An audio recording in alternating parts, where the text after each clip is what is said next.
Welcome to this week's episode of Right Here in Mass. Joining me today are Monte Belmonte and Khalees Smith, the hosts of the fabulous 413, a daily afternoon radio show celebrating life in Western Massachusetts and a kind of Mr. Rogers neighborhood for grown-ups. I'm so excited to have you both here. I'd love if you could start off by introducing yourselves and sharing more about what you do. You want to go first, Khalees? No. Okay. Why do So you do this to me? I'd just like to offer. I know, I'm I appreciate Monty. it. I've been working in radio for 24 years. 20-ish of those years were at 93.9 The River, WRSI in Northampton. And just a little over a year ago, we started this show, The Fabulous 413, at NEPM, New England Public Media. I love radio. I love that it's a live and vibrant medium, that it also has a terrestrial signal that reaches a certain specific community, and trying to cater to that community as opposed to trying to be all things to all people across the whole country and world is uh, both exhilarating and challenging. So that's kind of my MO, and always has been in the way that I've done radio. Love it. And how about you, Khalees? Well, I came to radio late. Monty actually brought me into radio, and so I was Sorry at. about that. No, it's okay. I said yes. I pursued this. It's true. So I worked at the River also for about 7 years before coming here to do this show. And I also love radio, but for different reasons. I still think that like terroir, like radio terroir, is a very important thing. But I definitely came at it from a more music end of it. Like music is very much my jam. So I feel like personal curation of radio in general is the thing that really is appealing and was appealing to do about this show, just making it a little bit broader than it had been. That's it. Yeah. And so tell me more about Fabulous 413. Like, what inspired you both to have the show? Like, what are the topics you talk about? Just tell me all things about it. Well, Monty, I mean, like, it is Mr. Rogers for Western Mass, but like since I'm less like at the core of the inception of the show, it is a really fun opportunity to find cool things happening in our neck of the woods that everybody can get into or find out about. And so, like, discovering those little gems or highlighting those things is just like kind of what we're about. We go and talk to farmers, we talk to scientists, we like go to the symphony, we have bands on every Friday, we like go and eat things. It's really like just delving into the stuff that's fun to be a part of, the things that make living out here really nice. Yeah, and I think going back to what we said before, we're an NPR affiliate station, and Morning Edition and All Things Considered and Fresh Air, those are all incredible shows that you can get literally anywhere in the world on your phone through an app that gives you podcasts. So what I felt was missing from my public radio station in the place where I lived was more conversations about interesting things going on locally. I grew up in the Boston area, and the Boston area radio stations were doing it really, really well. That's where I kind of fell in love with public radio. So when we had the opportunity to bring more of that conversation to our public radio station, I jumped at it. I also jumped at the fact that I wasn't going to have to wake up at 2 o'clock in the morning anymore to do a morning show, and that Yeah. the show would be in the afternoon. So my lifestyle has changed dramatically for the better in that way, too. But really, it's super exciting when we both encounter something in very close to where we live that we didn't know about before. And it's also exciting when we find out about something, introduce the listener to it, and then we get feedback. People are like, I went to all of these things that you talked about and it was so great. Thanks for doing that. That's really when it feels special. Yeah, that's the best. Yeah. And I can imagine that. And with that, how do you find about like these new things that are happening? Like, I imagine that people probably reach out to you and you probably receive pitches and whatnot, but do you do a lot of your own research to really discover the latest things that are happening in Western Mass you can introduce to your listeners? Yeah, I mean, like I'm on a lot of newsletter lists and like frankly just talking to people because like the your neighbors are involved in a whole bunch of stuff that you might not know about, and so like just general networking of reaching out and talking to more people in the area exposes you to even more. And then when people kind of hear the show and know what we're up to, people will say, "Oh, you know what I heard about this crazy thing? This would be perfect for your show." Mhm. And so it's a little bit of both. Like we'll be scanning the news and things like, "Oh, we should talk to that person and have them Yeah. on because what they're doing is really interesting." And then other times people will reach out to us and say, "Have you heard about this thing? I think And it'd we're be right like, up your alley." no, talk to us about it. Yeah, right. Tell me more. Yeah. And so can you pick like a favorite that you might have done? I imagine with there being so many, it might be hard to narrow that down. This is the thing I'm going to have to do in a couple of weeks because we're taking some time off and I'm going to have to put together the best of shows. So like this is a great brainstorming session for that since the last round of best of I shows. got one. I mean, and this one was just from like last week, I think. But Mm. there's a music store in downtown Northampton. Oh And they yeah. reached out to us and said, "Hey, a kid walked into our music store with a 168-year-old Martin guitar that there was only two of them ever made, and we traced its story and we traced its history. And so to be able to do like our own mini antiques road show with something so hyper local, it's really fun to be able to share stories like that."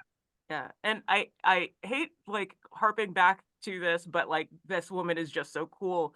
We've talked to Ruth Carter a bunch because she's from here, and every time she's in town, we kind of, like, tag her and we're like, "Hey, do you wanna come and have a conversation?" Because she is genuinely, like, the best. She's Ruth Carter is the two-time Oscar winner from Springfield, Massachusetts, who won Oscars for her role as costume designer on two of the Black Panther movies. yeah, That's she's awesome. amazing. Yeah. So it's sometimes it's famous people, but it's really not that's not the goal. We're not like trying to find the most famous people to talk to all the time, which I think a lot of other shows want to do too. It's really Yeah, like who are the interesting people? Who's doing yeah, something cool in our area? yeah, Who are we going to make a little bit famous because they deserve to be because they're Yeah. doing such cool things. So like, we have a lot of yeah, regular guests too. You know, Merriam-Webster, the dictionary is right in our backyard in Springfield here, and we have I think arguably our most popular regular guest is our Merriam-Webster editor talking about the English language and the history of words and the new words that they're putting in the dictionary. And lots of listeners email with their questions or their complaints about how the English language has been changing and yeah, in but ways they don't like. And it's really that's always really fun too to be able to engage listeners and ask their question and but ask their questions of an expert. But then Yeah. at the same time, we'll, like, introduce them to, like, David Rothstein, who not only does snow sculptures, like, in competitions, but floated down the Connecticut River in a pumpkin. Yeah. So it's a weird place and we love that. We celebrate its weirdness. Yeah. Well, I think that's one of the ways or reasons why it's so unique is that you bring in people and organizations of all different backgrounds and industries and things that they focus on, and you just help to amplify what they're doing. And I think that's really wonderful, especially in Western Mass, because from what I've heard from other guests from the area who've come on the show, it's kind of like a part of Massachusetts that's sometimes written off by other people and almost like disregarded. And so I think the work that you're doing to just highlight all of the wonderful things that are happening within the area is really great. Yeah, I believe on certain maps it just says, "Here be dragons," Yeah. on over the 4 counties, and they're And not I used to think necessarily that wrong. myself. Yeah.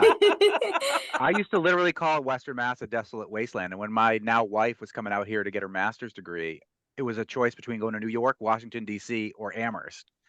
And I was like, oh, Amherst is a desolate wasteland. There's nothing in Western Mass. I took one little trip around the block in Northampton. I was like, actually, this place is kind of cool. And so the rest is history. That was, 22 years ago or something. Oh, Yeah. yes. Yeah, I can testify to that. I'm getting married right near Northampton at Valley View Farm in Oh, Oh Williamsburg. yeah. yeah. I just So, emailed them right before we came on oh my this Yeah, God, and they podcast. and are we the did a segment best. with them. They're wonderful, like, Yeah, super they're Yes. awesome, and the whole team there. we better get invited to your wedding. Yeah, right. I'm gonna be like, actually, I Just need to kidding. add some like two guest names to my list. I'm totally kidding. But they are great there. It's such a beautiful place. It's really Mhm. wonderful. Yeah. Yeah. Yeah. So when I found out about you two, I was like, oh my gosh, I wonder if they've have ever featured Valley View. Yeah. Oh, yeah, we have, like, we did their cider bar. We're probably gonna go back this summer because they have some really they have some guests coming in over the summer that are, kind of Valley staples in a way. Semi-legendary chefs from the Valley who left and have been in France but are coming back this summer to do pizza. Oh, wow. You heard it here first. left in a cloud of notoriety. Yes. Yeah. Too. James Beard Like, Award honoree kind of like level chefs. So yeah. Yeah, very cool. Yeah. And so where do you see the Fabulous 413 going next? Like, do you have plans for anything big or anything different that you'd like to bring to the show?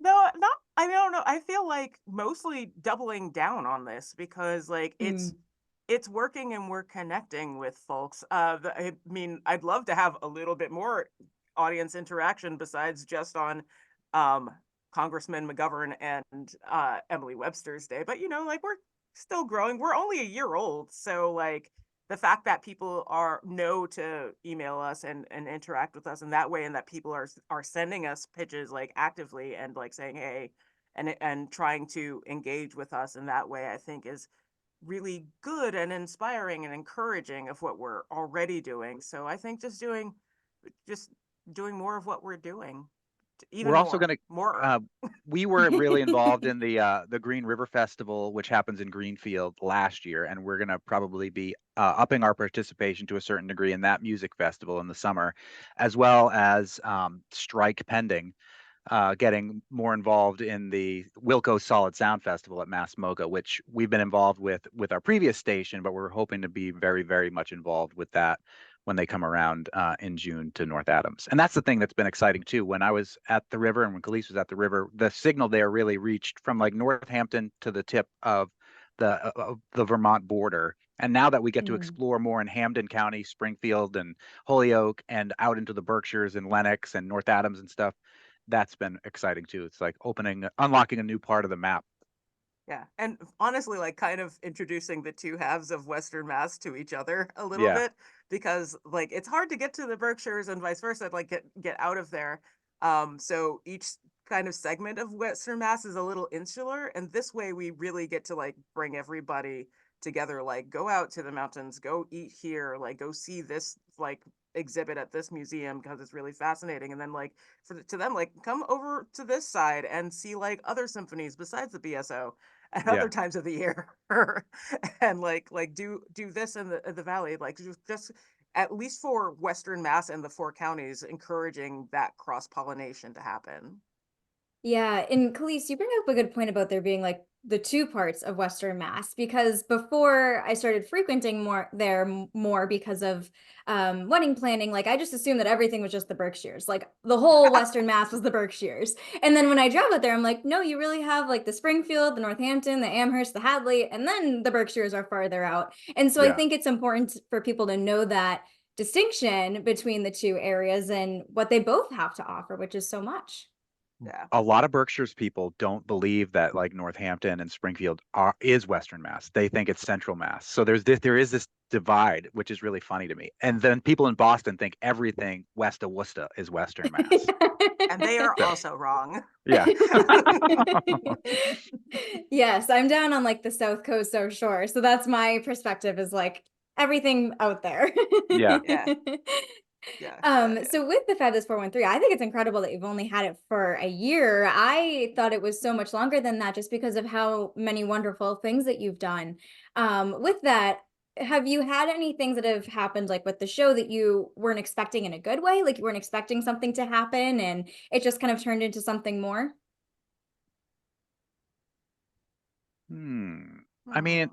I think it's a I kind of a bad way that turned into a good way, if you want to look at it like that. Like nobody was expecting the kind of weather that we were going to get last growing season. And when the floods really came and affected so many of the farms in the area, we were able to kind of jump right to it and cover them right away. And then out of that grew Governor Healy's office's public-private partnership with a couple of local agencies here to try to help support the farmers financially until such a time as the government would be able to come in and maybe make some money available to them. So we were there at all of those steps along the way in making that happen. So out of something terrible happening, we were not only able to just let people know about the situation and become more aware of it, but also giving them opportunities to get involved. That's so much like more humanitarian than mine. I was just going to say Live Music Friday because it wasn't Yeah. initially supposed to be a regular segment. Like it was Mm. just a like this thing is happening. It was coincided with last year's Back Porch Festival, and we're like, yeah, no, we'll bring somebody on, and then it just kept happening, and now it's a regular segment where we're looking for people and like highlighting a lot of not just like artists coming in from afar, but like a bunch of really good local artists because we have an incredible music scene here, and it's really nice to be able to highlight that.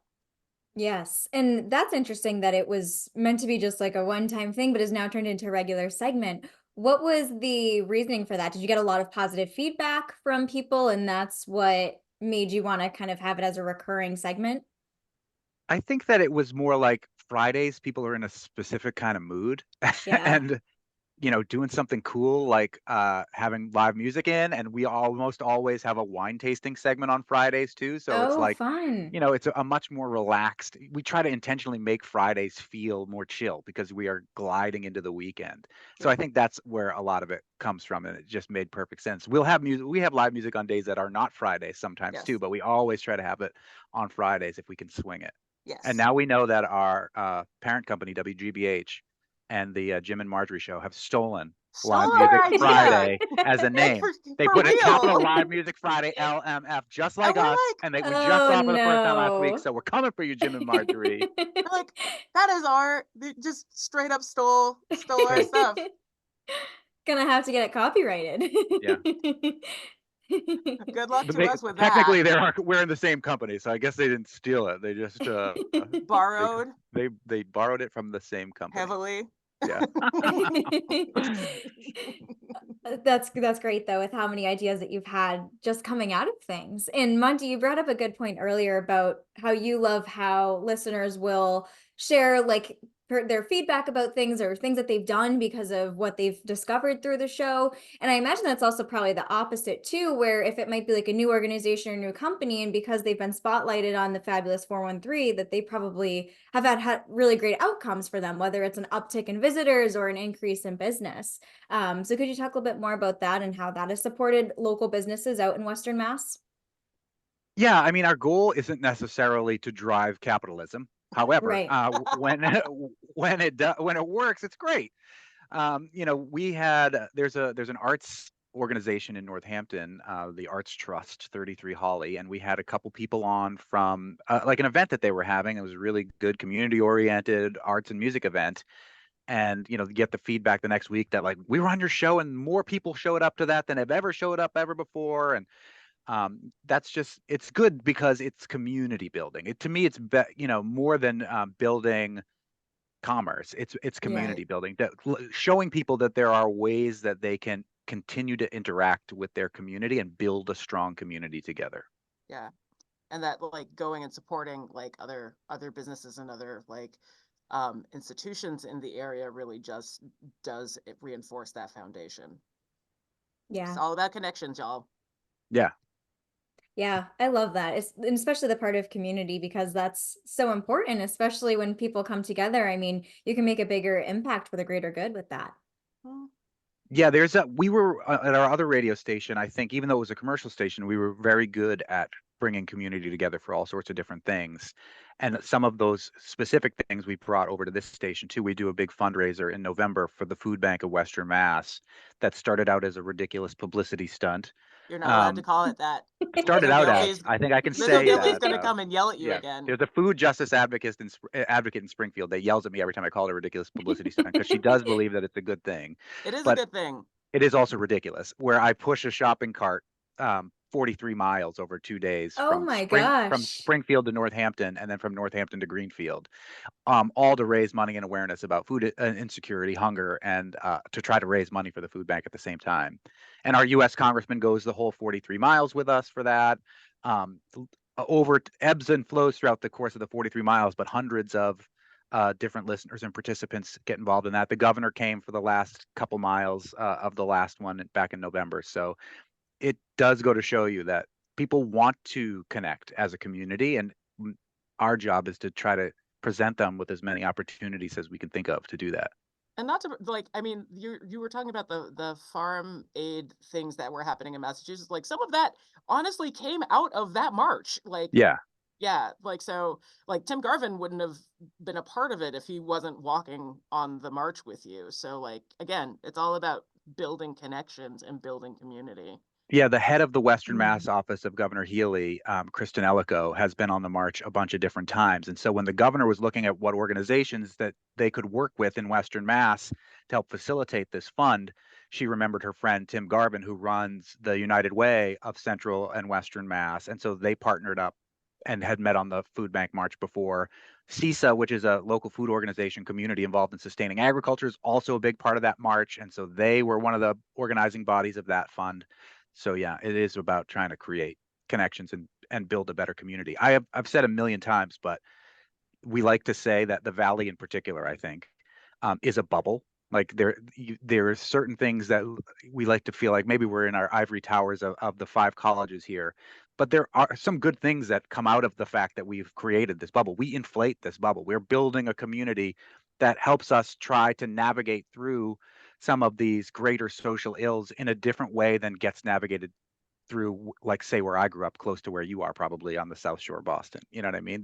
I never Mhm. had that same sense of community there because there weren't that many people that I encountered that were trying to build that. So Yeah, I agree. And I think that's something that draws people to Western Mass. I mean, that's something I've really enjoyed the few times I've gone out there is just how close people are and how everyone is always lending a helping hand and being there to support one another in any way that they can, which I think is unique for that part of Massachusetts. Because a lot of Massachusetts, like you said, down here on the South Shore, it's everyone kind of stays in there to themselves and whatnot. But it's really great when you have that community that you're able to build.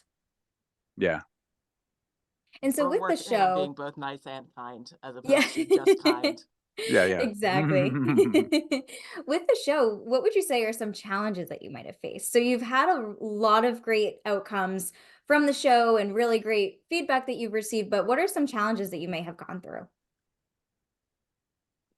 Ooh.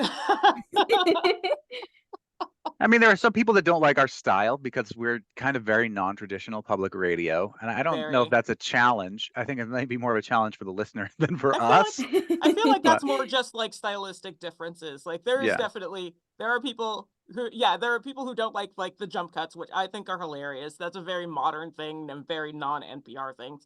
There are it's the people way I out there edit a lot of the segments. yeah. Very, very jump cutty. Yeah. There's people who hate that I laugh all the time. I laugh all the time. Like that's just me. I'm not gonna stop being me on this show. It makes it stop being me as part of the show. Um, I think honestly the hardest challenge we had was not touching the board the board Yeah, as we we have go. people that run the board for us, and we both come from a background of knowing how to run the board ourselves. So that has been a challenge. Yeah. Also, when we started, they peeled away an hour of classical music. And so we replaced an hour of classical music. And that was a challenge at Oh first. my goodness. And kind of opening up NEPM to the idea that, hey, local conversations are going to start happening here. Mm, Eventually, classical went to its all 24-hour classical format on a different frequency. And now another local program has come up in the last couple of months on NEPM. So it was a little bit challenging to be the one that was going to wedge that door open to say, hey, this is the direction we're going in now. We're doubling down on Western Mass. We're going to have more local conversations. Classical is going to move to its own thing over here. So we had to overcome that a little bit, but I think that's mostly worked itself out. Yeah. And I think like the challenge for like this and honestly the whole station going forward is making sure that our listeners are coming from as wide an area as we broadcast to. Like mm, we try very specifically to be as inclusive and for as many possible adjective variants as there are for people in the area, but we also are aware that not all of those people are able to interact, so we're just trying to be as broad as possible to touch on as many things that people might want to touch upon. We're casting as wide a net as possible, and that net is hopefully only going to get bigger. But yeah. still confined to the 413 mostly. Yeah, yeah, Yeah. yeah, Yeah, and that's actually a good point of trying to bring all like the geographic regions, the 4 counties together. And like you said, Khalees, being able to ensure that there's something that could be relevant for everyone and being able to draw that together. Like, do you find that a lot of your listeners come from the same city or the same area, or have you kind of noticed that diversification now that you've been around for a year? I mean, there's been some diversification for sure. Like, um, I remember when we went to the Clark the first time and we encountered somebody who'd already heard the show, and the show had only really been on for like 2 or 3 weeks at that point. And like, I wasn't really expecting like to have like listeners already that far out. Because the Clark is about an hour away from Springfield in the northern Berkshires. So Hour and a half. yeah. Hour and a half. It takes at least an hour to get anywhere in the Berkshires from here, like literally. Um, but like it was surprising and kind of awesome that that was happening. And then like we started to hear like more people from like more broad areas, and I've like so yes, but I still feel like we could do more. We can get more. Yeah. And it's Would good you? to show up and be places too. I mean, I Yeah. think that Yeah. the station here hadn't had much of a street presence except for like a couple of marquee events a year. So the fact that like, we've done a live broadcast from the Norman Rockwell Museum and, and going to the different music festivals in North Adams last year and the ones And in Greenfield the and new Greenfield Library, yeah. yeah, broadcasted in the Greenfield Library, that kind of thing. So that just being a presence is an important part of letting people know that you're there and letting them know that you're there for them and to interact with you. I think it's also great, we've been a lot of people in Springfield who may or may not have ever felt like they could or should be on this frequency, despite the fact that the station has been here for 10 years. We've been trying to do our darndest to welcome those voices on here. And I think that goes a long way with then they go back to their community and say, oh, I was on the Fabulous 413. And then they and their friends and their community start listening to it more. It's playing small ball. It's like a ground game. Yeah, and I think that's a great point too, is just when you bring different people on and go to different places in the community, now you're expanding the amount of people who know about the Fabulous 413 and who are now becoming more consistent listeners with the show. Yeah. We hope. We hope.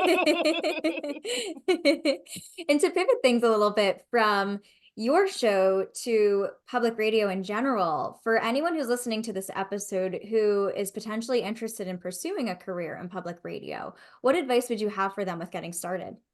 You should talk to somebody else. That's what I'll tell you. Yeah, we are the wrong people to ask. The way we got into this is not the standard way of Yeah. getting into things like this. Like we are an atypical case. Don't do what we did. Yeah. The standard way is to try to learn how to talk like Ira Glass from This American Life talks. But I don't know. That's just not our way. No. I think, getting into radio, if you want to get into radio or you want to get into podcasting or whatever, I would say the best advice I ever got, and this was 24 years ago, was from a guy who actually worked in public radio at the time while I was an intern at a commercial station. He said, learn how to edit audio and you will always have a job. And I was like, oh, okay, I better do that. And I did. And I have. So I don't know if that's a 1-for-1 correlation or causation, but it's worked for me. So yeah. And Yeah. nowadays it's super easy. You don't have to cut tape. Even back when I started, it was like literally cutting tape. And now it's like a snap. Yeah. Yeah. And then after that, I think the advice that Monty's given to me for doing things for this is like, be ready to kill your darlings. Yeah. Don't get too attached. Right. The Yeah. other thing I like to say, and this goes with whatever kind of creative endeavor you're trying to put forward, especially if you're working not just for yourself, but for somebody else. I read it in a book called You're Lucky, You're Funny, which was by the showrunner for Everybody Loves Raymond, which was a show that I literally have never watched, but I read the book and it had this one quote that stuck with me that said, do the kind of show that you want to do because you're going to get canceled anyway. Yeah. So That's rather, a good perspective. yeah, then if you did the kind of show that you wanted to do all along, and then they tell you that after that show's over, you're done, you feel good about doing the show you wanted to do, as opposed to I tried so hard to compromise so that I could maintain and hold on to this thing for dear life that I didn't really care about doing this way. Yeah. I think it helps you sleep better at night. Yeah. I Yeah. think like everybody making something, well, I feel like, and maybe I'm biased, that everybody making something eventually comes to that conclusion. Like, I'm going to make the thing that I am proud of, that I like, and whoever likes that thing will come around and they will like Mhm. that thing. And I'm not going to worry about trying to appeal to all of these things. I'm just going to try and make the best thing that I can make. Yeah. Um, Yeah. I had And to I come to that love that. conclusion at our last station. I mean, it's true because you mentioned that the two of you have a very non-traditional approach to your show. And personally, me, like I crave something that's different. I want something that's not the status quo, that's doing something in a unique way. And so, like you mentioned, Khalees, being able to find those people who will also appreciate that style and look for something that's different than what's been done the past few decades. Yeah, this like you'll figure out what your lane is. Just like Yeah. go in there, go find your lane and practice. One thing we learned from our regular guest, the Merriam-Webster editor, Emily Brewster, was that the Merriam-Webster word of the year 2023 was authenticity. It was looked up more in the Really? year 2023 over other years, like by exponential amounts. And I think that's what people are craving. They Yeah. want, in an era of AI and fake news and all these things, they want things that are authentic. And I think you have, trying to be your authentic self is sometimes in a public format one of the hardest things to be, because you feel like, Mm, oh, I'm a radio host, I'm supposed to talk like this, I'm supposed to do XYZ.